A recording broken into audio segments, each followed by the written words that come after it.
فریضہ حج کی ادائیگی کے بعد ملک بھر میں حجاج کرام کی وطن واپسی کا سلسلہ شروع ہو گیا ہے۔ لاہور، اسلام آباد اور سیالکوٹ سمیت مختلف ایئرپورٹس پر پہلی پوسٹ حج پروازوں کی آمد شروع ہوئی ہے، جہاں وفاقی اور صوبائی وزراء اور اعلیٰ حکام نے حجاج کرام کا پرتپاک استقبال کیا۔ اس سال مجموعی طور پر 1,80,000 پاکستانیوں کو حج کی سعادت نصیب ہوئی، جبکہ ایئرپورٹس پر حجاج کی سہولیات کے لیے امیگریشن اور بیگیج کی خصوصی انتظامات کیے گئے ہیں۔ لبیک اللہم لبیک لبیک لا شریک لک لبیک ان الحمد والنعمت لک والملک لبیک اللہم لبیک کی صدائیں بلند کرتے ہوئے فریضہ حج ادا کرنے کے بعد حجاج کرام کی وطن واپسی کا عمل جاری ہے۔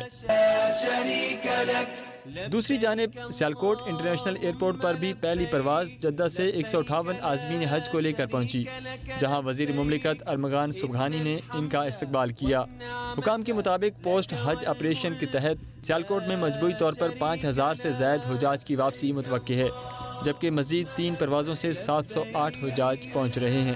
وطن واپسی پر حجاج کرام نے حج انتظامات پر گہرے اطمینان کا اظہار کیا ہے۔ ایئرپورٹس پر لائے گئے خصوصی انتظامات کے باعث حاجیوں کو ہر ممکن سہولت فراہم کی جا رہی ہے تاکہ وہ بغیر کسی زحمت کے اپنے پیاروں کے پاس پہنچ سکیں۔ FIA نے 2025 کے دوران